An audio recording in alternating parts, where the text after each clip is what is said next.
Hello, namaste, my dear lovely girls. A very good morning to all of you. Welcome again to my session. So, this is our lecture number 2 of our unit number 2, that is managing employee benefits and services. Okay, so already આપણે lecture number 1 માં મેં તમને આનું introduction આપી દીધું હતું કે આ જે યુનિટ છે એમાં આપણે વાત કરવાના છે કે એમ્પ્લોઈઝ અને લેબરર્સ છે ને એ લોકોને કયા કયા બેનિફિટ્સ કંપની પાસેથી મળે છે. ઓકે, એ બેનિફિટ્સની એ સર્વિસીસની આપણે આ યુનિટમાં વાત કરવાની છે. ઓલરાઇટ, સો ઓલરેડી મેં તમને ઇન્ટ્રોડક્શન, ડેફિનેશન એ આપણે લેક્ચર નંબર 1માં ડિસ્કશન કરી લીધું છે. એટલે હવે આપણે આ સેશનમાં હું તમને લોકોને ઓબ્જેક્ટિવ્સ ઓફ લેબર વેલફેર અને આપણે સ્ટડી કરશું ઇમ્પોર્ટન્સ. ઓકે, જે લેબર વેલફેર છે, ઓકે, આપણે લેબર વેલફેરનો મિનિંગ શું થાય? લેબર એટલે મજૂરો. ઓકે, વેલફેરનો મિનિંગ શું થાય? તો કે હિત. આપણે આપણા જે મજૂરો છે, ઓકે, આપણા જે એમ્પ્લોઈઝ છે કે જે આપણી કંપનીમાં કામ કરે છે એનું હિત ઈચ્છવાનું છે. ઓકે, તો એના વેલફેર માટે આપણે કઈ કઈ એવી ફેસિલિટી એને આપી શકીએ, બરાબર, કે જેનાથી એને એમ થાય કે ના ભાઈ મારે આ કંપનીમાં રહેવું છે. ઓકે, ઘણી કંપનીમાં એવું હોય કે એક સેલેરી આપી દેતા હોય, બસ, બીજું કાંઈ ન આપતા હોય, તો માણસ કંટાળી જાય, એને કંઈક નવું જોતું હોય. અને સામે એવી બીજી કંપની છે કે જ્યાં સેલેરી તો આપતા હોય પણ સાથે સાથે બહુ બધા ટાઈપની બીજી ટાઈપની ફેસિલિટીઝ મળતી હોય. ઓકે, બીજા બધા ટાઈપના અલાવન્સીસ મળતા હોય. તો એના લીધે શું થાય કે એ લોકોનો અટ્રેક્શન તરફ એ કંપની તરફ થાય. ભલે ત્યાં સેલેરી ઓછી મળતી હોય પણ અલાવન્સીસ વધારે મળે છે, બેનિફિટ્સ વધારે મળે છે, તો અટ્રેક્શન શું થાય કે જો યાર ઓલી કંપનીમાં તો કેટલું બધું મળે છે, આમાં તો આપણને ખાલી સેલેરી મળે છે. ડન. તો હું એઝ એન એમ્પ્લોય તરીકે કોને ચૂઝ કરીશ? તો કે ઓલી કંપનીને. ક્લિયર? કે જેમાં મને અલગ અલગ બેનિફિટ્સ મળે છે. તો હવે ઓબ્જેક્ટિવ્સ એટલે કે હેતુ. જરૂર શું છે મારે મારા લેબરર્સને કે મારા એમ્પ્લોઈઝને એઝ અ કંપની મારે શું જરૂર છે કે મારે એ લોકોને શું કામ દેવા જોઈએ બેનિફિટ્સ? હું બેનિફિટ્સ ન દઉં તો ન ચાલે. ઓકે, તો એ ઓબ્જેક્ટિવ્સ આપણે સ્ટડી કરવાના છે. ઓકે, અને એના પછી આપણે શું સ્ટડી કરવાનું છે? ઇમ્પોર્ટન્સ. આ ઓબ્જેક્ટિવ્સ છે ને એને 3 પાર્ટમાં ડિવાઈડ કર્યા છે, તો કે હ્યુમન, ઇકોનોમિક અને સોશિયલ. ઓકે, તમારી બુકમાંથી જ મેં ફોટો ક્લિક કરીને આમાં મૂક્યો છે. ઓકે, જેથી કરીને તમને સમજાય. ઓકે, કે આમાં એક્ઝેક્ટલી શું છે. ઓબ્જેક્ટિવ્સ છે કે હેતુ, કે શું કામ મારે મારા લેબરર્સને કે મારા એમ્પ્લોઈઝને અલગ અલગ ટાઈપની ફેસિલિટી પ્રોવાઈડ કરવી જોઈએ. શું કામ એને? તો કે ફર્સ્ટ ઇઝ હ્યુમન. હ્યુમન એટલે કે માણસ. આજે હવે માણસાઈ એક હોય ને. ઓકે, હવે આપણને ખબર છે કે આ જે મજૂર છે એ બિચારો છે ગોંડલથી સાયકલ લઈને આવે છે, બરાબર. આપણે એને એમ કહીએ કે ભાઈ એક કામ કર, બરાબર. એવા 5 થી 6 મજૂરો છે.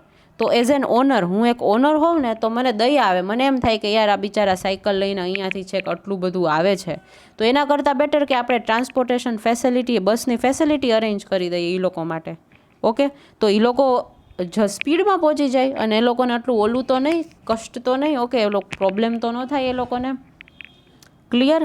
સમજાણું? ઓકે, એટલે આ હ્યુમન ફેક્ટર એટલે કે માણસાઈની દ્રષ્ટિએ પણ આપણે લેબરર્સ કે એમ્પ્લોઈઝ હોય એને આપણે અલગ અલગ ટાઈપની ફેસિલિટીઝ પ્રોવાઈડ કરવી પડે, અલગ અલગ ટાઈપની સર્વિસીસ પ્રોવાઈડ કરવી પડે. ક્લિયર? પછી સેકન્ડ ઇઝ ઇકોનોમિક. ઇકોનોમિક એટલે પૈસાની. હવે જો અમુક જે એમ્પ્લોય ને એ લોકો બિચારા ગરીબ હોય, ઓકે, એટલે તમે એને સેલેરી આપો ને, બરાબર, તો એ લોકો કામ કરવાના જ છે. અને સેલેરી ઓછી આપશો ને તો એ લોકો કામ કરશે. પણ જેને ખરેખર જરૂરિયાત હશે ને એ એક સારું કામ કરતા હશે ને તો આપણે એને વધારે પૈસા આપવાના કે ભાઈ તું જો આટલું વધારે સારું તું કામ કરશ તો તને વધારે પૈસા. જેટલું વધારે સારું કામ કરશે એ લોકોને એટલા વધારે પૈસા મળશે. ઓકે, તો ઇકોનોમિકની દ્રષ્ટિએ, ઇકોનોમિક એટલે પૈસાના એંગલથી આપણે વાત કરીએ છીએ. ઓકે, કે જો પૈસાના એંગલથી આપણે વાત કરવા જઈએ ને તો it is very much important. Okay, કે એ વસ્તુ બહુ જ ઇમ્પોર્ટન્ટ છે કે પૈસાથી એને સેટિસ્ફેક્શન મળવું જોઈએ. ક્લિયર? પૈસાનું એને સેટિસ્ફેક્શન મળવું જોઈએ. પછી થર્ડ ઇઝ સોશિયલ. સોશિયલ એટલે સોશિયલ સ્ટેટસ હોય ને, કે ભાઈ સમાજ. સોશિયલનો મિનિંગ શું થાય? તમે સોસાયટી કહી શકો કે એને સમાજ કહી શકો, બરાબર. કે સમાજમાં જો રહેવું હોય, ઓકે, સમાજમાં ક્યારે રહી શકો? કે બધા 5-6 ફ્રેન્ડ્સ હવે ભેગા થયા હોય, બરાબર. એમાં એક ફ્રેન્ડ એવું કહે કે યાર મારી પાસે તો અત્યારે ઘરે રેન્ટ ઉપર છે, નથી મારી પાસે કાર લેવાના પૈસા, નથી મારી પાસે ઘર લેવાના પૈસા, કેમ હું આમાં કરીશ? બીજો ફ્રેન્ડ છે ને એ એમ કહે છે કે મને તો છે ને મારા કંપનીવાળાએ હાઉસિંગ લોન આપી, કાર લોન આપી, બરાબર. તો ત્રીજો ફ્રેન્ડ હશે ને એમ કહેશે મને તો મારા જે કંપનીવાળાએ છે ને આખો મને ફ્લેટ આપી દીધો, ફૂલ્લી ફર્નિશ્ડ, ફ્રીમાં. ડન. આ તો આમાં કેવું થશે કે ઓલાને જેને રેન્ટ ઉપર ફ્લેટ છે ને એને એમ થશે કે યાર મારું સ્ટેટસ તો જો આ લોકો બધાય કરતાં કેટલું નીચું છે, ઓકે, એટલે સમાજમાં મારું જો કેવું ખરાબ લાગશે, એવું તરત એને એવી ગિલ્ટ ફિલિંગ આવશે એના અંદરથી કે યાર આ લોકોની બધાયની કંપની કેવી સારી છે, મારી કંપની જો કેમ આવી છે. ક્લિયર? ડન. તો આ શું છે? What is that? તો કે આને જે સોસાયટીનો જે પર્સપેક્ટિવ છે ને એ નડે છે. ક્લિયર? સમજાય છે આ વસ્તુ? એન્ડ આઈ હોપ વધારે સમજાઈ જશે. Okay, done. તમે આ ઓબ્જેક્ટિવ્સને થોડુંક તમે છે ને તમારી પ્રેક્ટિકલ લાઈફ સાથે you can like feel it. Okay, તમારા કઝિન્સ ઘણા બધા હશે કે જે જોબ કરતા હશે, એ લોકોના એંગલથી તમે છે ને આ વિચારો. ઓકે, અને આપણે અત્યારે કંપનીના પોઈન્ટ ઓફ વ્યૂથી કે કંપનીવાળાએ શું કામ બધી અલગ અલગ ટાઈપની ફેસિલિટીઝ કે સર્વિસીસ આપવી જોઈએ એમ્પ્લોઈઝને કે લેબરર્સને. ક્લિયર? સમજાણું? તો કે આ બધા ઓબ્જેક્ટિવ્સ છે. ડન. પછી આ નેસેસિટી ઓર ઇમ્પોર્ટન્સ. ઓકે, હવે જે નેક્સ્ટ ટોપિક આપણે સ્ટડી કરશું એ છે નેસેસિટી ઓર ઇમ્પોર્ટન્સ. અને તમને લોકોને છે ને હું જેમ ઓફલાઈન ક્લાસમાં અત્યારે મારે જેટલું આ વીકમાં પૂરું થયું ને બરાબર એટલું જ હું તમને આ વીકમાં કરાવીશ. ઓકે, આ મારા સેશનમાં. એટલે મારા એક સેશન ખાલી 15-20 મિનિટના રેકોર્ડ કરવા હશે ને તોય વાંધો નહીં, તમે ખાલી 15-20 મિનિટનું સાંભળી લેજો. ઓકે, એટલા જ, કેમ કે મેં એ દિવસે એટલું જ કરાવ્યું હશે ક્લાસમાં. ઓકે, પણ ઓફલાઈનમાં કેવું થાય કે મારે આમનેમ હું એવા એક્ઝામ્પલ એ લોકોને ત્યાં કોટ કરતી હોઉં, અલગ અલગ લાઈક એક્ટિવિટી કરાવતી હોઉં, એટલે મારે છે ને ટાઈમ જોવે. ઓકે, બટ આમાં ઓનલાઈનમાં તો મારે એવું કાંઈ હોય નહીં. મારે તો તમને જે રીતે પોઈન્ટ આવે એ જ રીતે મારે એક્સપ્લેન કરવાનું. એક્ઝામ્પલ નો ડાઉટ હું તમને આમાં આપું જ છું. ઓકે, પણ ત્યાં હું શું એક્ટિવિટી કરાવતી હોય ને એટલે મારો જે ટાઈમ હોય ને એમાં વયો જતો હોય, એટલે મારે 1 hour ક્યાં કમ્પ્લીટ થઈ જાય ને ખબર ના પડે. ઓકે, એટલા માટે. એટલે હું તમને લોકોને અત્યારે જે બધા ટોપિક કરાવું છું એ મારા જે વિડીયોઝ હશે એ અમુક 15 મિનિટના હશે, અમુક 10 મિનિટના થશે, અમુક 20 મિનિટના થશે. એનું રીઝન એ છે કે મેં જે દિવસે જે એ મારા સેશનમાં મેં જેટલો ટોપિક પૂરો કર્યો હશે ને એટલો જ હું તમને ઓનલાઈન કરાવીશ. એટલે તમે ઓફલાઈન ને ઓનલાઈન તમને ક્યારેય એમ ન થાય કે જો ઓફલાઈનમાં મેડમ પાછળ છે તો અમારે ઓનલાઈનમાં આગળ છે, ઓનલાઈનમાં અમારે પાછળ છે પણ એ જો ઓફલાઈનમાં આગળ છે, એવું ન થવું જોઈએ તમને લોકોને. ક્લિયર? ડન. સમજાઈ ગયું? ઓકે, તો નેસેસિટી ઓર ઇમ્પોર્ટન્સ. ઓકે, હવે આપણે શું ડિસ્કસ કરવાનું છે કે ઇમ્પોર્ટન્સ શું છે, કે આપણે આગળ ડિસ્કસ ના કર્યા ઓબ્જેક્ટિવ્સ, સેમ એવી રીતે ઇમ્પોર્ટન્સ કે ભાઈ હવે મારે મારી કંપનીમાં જે એમ્પ્લોઈઝ કે લેબરર્સ કામ કરે છે એને શું કામ મારે બધી અલગ અલગ ટાઈપની ફેસિલિટીઝ કે સર્વિસીસ આપવી જોઈએ, બેનિફિટ્સ આપવા જોઈએ. ઓકે, આમાં ફર્સ્ટ પોઈન્ટ શું છે તો કે to develop standard of living responsibility. એક સ્ટાન્ડર્ડ ઓફ લિવિંગ આપણે ડેવલપ કરવું છે. ઓકે, કોનું ડેવલપ કરવું છે તો કે આપણા એમ્પ્લોઈઝનું. જે આપણા એમ્પ્લોઈઝ આપણી કંપનીમાં કામ કરે છે એ લોકોનું આપણે સ્ટાન્ડર્ડ ઓફ લિવિંગ કેવું કરવું છે? ડેવલપ કરવું છે, એટલે કે સુધારવું છે. ડન. ઓકે, એટલા માટે આપણે એ લોકોને બીજા અલગ અલગ ટાઈપના બેનિફિટ્સ આપીએ તો જેનાથી એનું સ્ટાન્ડર્ડ ઓફ લિવિંગ કેવું થાય? હાઈ થાય, એટલે કે સારું થાય. Okay, second is to satisfy united labour class. Okay, જે લેબરર્સ છે ને કે જે મજૂરો, આપણે આમાં લેબરર્સની વાત કરીએ છીએ, એટલે કે મજૂરોની વાત કરીએ છીએ. જે લેબરર્સ છે ને ઓકે એને આપણે સેટિસ્ફાઈડ કરવાના છે કે એ લોકોને ક્યારેય કોઈ ક્વેશ્ચન ના હોવો જોઈએ કંપની પાસેથી, કોઈ ફરિયાદ ન હોવી જોઈએ. બાકી તમને લોકોને ખબર હશે લેબર યુનિયન્સ બનતા હોય. ઓકે, બધી કંપનીઝમાં કે બધી ઇન્ડસ્ટ્રીઝમાં લેબર યુનિયન્સ બનતા હોય. ઓકે, એ જે લેબર યુનિયન્સ છે ને એ લોકોને શું કે એ લોકોને કોઈ પણ ટાઈપની કમ્પ્લેન હોય કે ફરિયાદ હોય ને તો એ લોકો છે ને સીધા ઓનરને ના કહી શકતા હોય. ઓકે, એટલા માટે એ લોકો શું કરે, લેબર યુનિયનમાં કોઈ એક પ્રેસિડેન્ટ રાખે. એ પ્રેસિડેન્ટ જઈ અને ઓનરને કહી આવે કે ભાઈ જો અમને આવા ટાઈપના પ્રોબ્લેમ છે. ઓકે, આપણે આ બધા અલગ અલગ ટાઈપના અલાવન્સીસને બેનિફિટ્સ આપશું ને તો એનો ફાયદો શું થશે કે એ લોકોને છે ને સેટિસ્ફેક્શન મળશે કંપની તરફથી કે ના ભાઈ ચલો કંપની આપણે કામ આટલું કરીએ છીએ ને તો સામે આપણને એ લોકો પે એ સારું કરે છે હો, બરાબર. એ સેટિસ્ફેક્શન મળશે એ લોકોને. Done. Third is to satisfy legal requirement. Okay, third point છે કે ટુ સેટિસ્ફાય લીગલ રિક્વાયરમેન્ટ. આજે લીગલી કોઈ પણ ટાઈપની રિક્વાયરમેન્ટ આવી, ઓકે, હવે આજે ફોર એક્ઝામ્પલ કોઈ એમ્પ્લોય છે બરાબર, એના ઉપર એના ફેમિલી ઉપર કોઈ કેસ થયો, ઓકે, એ જેમાં એમ્પ્લોયનો કાંઈ વાંક જ નથી, તો કંપનીવાળા શું એને હેલ્પ કરશે કે ભાઈ એક કામ કરો અમે તને સારો એવો એડવોકેટ આપીએ, તું તારે એને કે ભલે એની ફીઝ હાઈ હોય અમે પ્રોવાઈડ કરી દેશું, તું એ ચિંતા ન કર, પણ તું તારા ફેમિલીને આ સિચ્યુએશનમાંથી બહાર કાઢ. Okay, done. પછી 4th is four social development.